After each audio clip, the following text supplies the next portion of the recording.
Dulu orang-orang berpikir Jokowi bakal soft landing, lengser dengan meninggalkan jejak yang baik. Tapi sekarang, Jokowi kayak belum selesai dengan dirinya sendiri. Masih belum ada kerelaan untuk meninggalkan dunia politik. Dan sekarang ada isu dia akan masuk parpol. Kalau memang awalnya ada rencana gabung ke PSI, sekarang harus putar otak karena PSI berpotensi tidak lolos.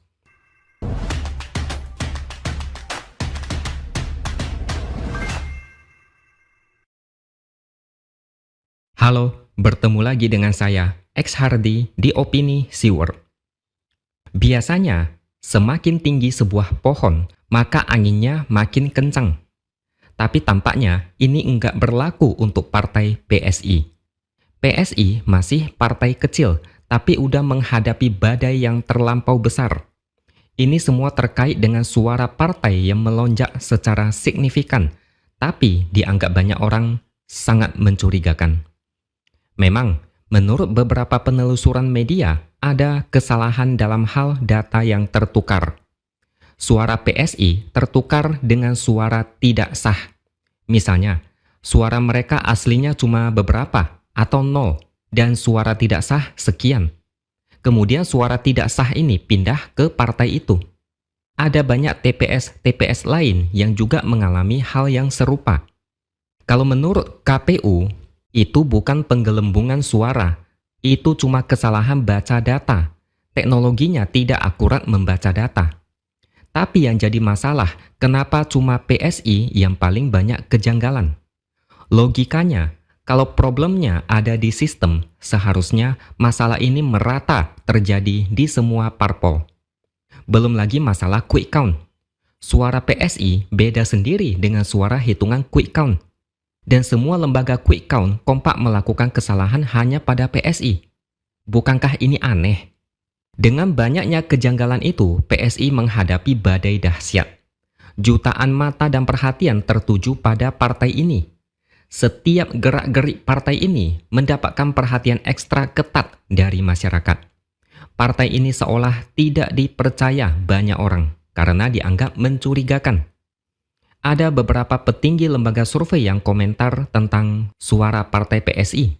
Salah satunya adalah Direktur Eksekutif Voxpol. Dia setuju kenaikan suara PSI adalah anomali, karena hasilnya beda jauh dengan hasil quick count yang dirilis semua lembaga survei. Dan jumlah kenaikan suara sekitar 1,2%. Itu bukan sedikit, hampir setara dengan 1,8 juta suara. Jadi, dari mana sumber kenaikan suara itu? Dia juga bilang, kenaikan suara PSI secara signifikan dan berbeda dengan hasil quick count adalah hal yang pertama kali terjadi selama Pilpres. Dia juga bilang, proses rekapitulasi berjenjang dalam sistem penghitungan suara pemilu memang berpotensi terjadinya manipulasi dalam berbagai bentuk. Misalnya, jual beli suara oleh partai atau caleg yang gagal lolos ke Senayan. Atau manipulasi juga bisa dilakukan oleh pihak-pihak tertentu yang punya kekuatan di pemerintahan. Yang paling kesal dengan kenaikan jumlah suara PSI mungkin adalah partai P3. Menurut pengakuan Ketua DPP P3, Ahmad Baidowi, dia geram dengan jumlah suaranya di beberapa TPS di Sampang, Madura, yang tiba-tiba pindah ke PSI. Dia juga dapat laporan soal keanehan dari perolehan suara PSI di Banjarnegara, Jawa Tengah. Kata dia, suara PSI dapat 6.000 sekian, tapi di Sirekap tertulis 10.000 sekian. Padahal hasil rekap sudah selesai 100%, suaranya 6.000 sekian. Tapi di Sirekap masih 84%, tapi suaranya udah 10.000 sekian. Dia yakin ini adalah anomali, ada yang enggak wajar. Dia minta KPU bekerja secara profesional sesuai undang-undang. Jangan bekerja atas order pihak-pihak tertentu. Ketua Majelis Pertimbangan P3, Romi, dia bahkan mengancam akan membongkar anomali penambahan suara PSI yang tidak wajar ini dalam hak angket jika tidak ada perhatian dari KPU dan Bawaslu. Dia curiga apakah ini operasi sayang anak? Ada satu lagi video yang lagi viral di media sosial.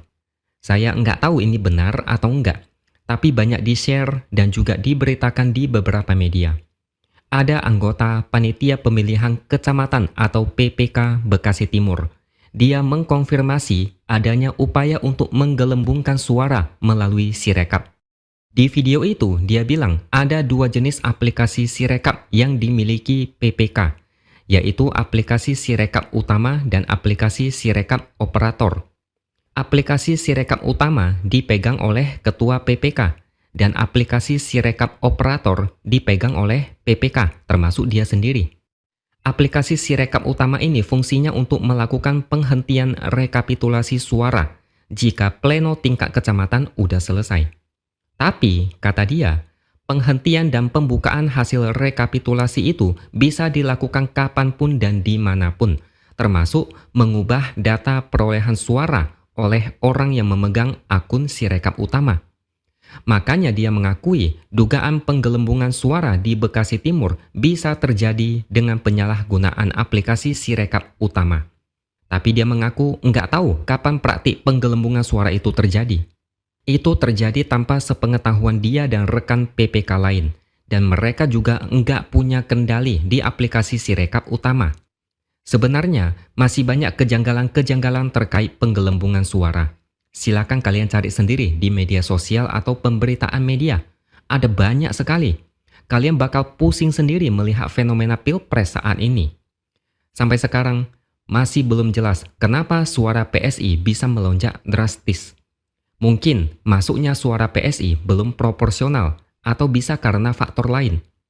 Intinya, kita tunggu aja sampai data masuk 100%. Di situ bakal ketahuan real count-nya kayak gimana. Saya jadi teringat dengan isu Presiden Jokowi yang akan menunggangi partai politik setelah lengser, supaya nanti tetap punya power di politik. Ada 2 partai yang disebut, yaitu PSI dan Golkar. Kalau PSI, saya dulu udah menduga karena ada banyak baliho PSI bergambar Jokowi dengan slogan misalnya Jokowisme dan PSI Partai Jokowi. Mungkin suara PSI ini tidak sesuai prediksi, sehingga muncul isu Jokowi akan masuk Golkar, mungkin sebagai ketua umum. Padahal, Jokowi dulu pernah bilang akan kembali ke Solo sebagai rakyat biasa kalau udah habis masa jabatannya. Dia akan aktif di sektor lingkungan hidup dan menjadi bagian dari Indonesia yang lebih hijau. Tapi itu kan dulu. Sekarang ya beda lagi. Dulu kan belum ada ribut-ribut soal isu Gibran mau jadi cawapres, belum ada isu jabatan presiden 3 periode, belum ada isu penundaan pemilu. Dulu orang-orang berpikir Jokowi bakal soft landing, lengser dengan meninggalkan jejak yang baik. Tapi sekarang Jokowi kayak belum selesai dengan dirinya sendiri. Masih belum ada kerelaan untuk meninggalkan dunia politik. Dan sekarang ada isu dia akan masuk parpol. Kalau memang awalnya ada rencana gabung ke PSI, sekarang harus putar otak karena PSI berpotensi tidak lolos. Harus putar otak, mau masuk ke parpol yang mana dan gimana caranya. Tapi biarlah itu urusan mereka. Kita hanya penonton saja dan menunggu kelanjutannya. Oke, sampai di sini dulu opini dari saya. Subscribe channel ini supaya makin berkembang dan jangan lupa tuliskan komentar Anda. Terima kasih sudah menonton dan sampai jumpa lagi di lain kesempatan.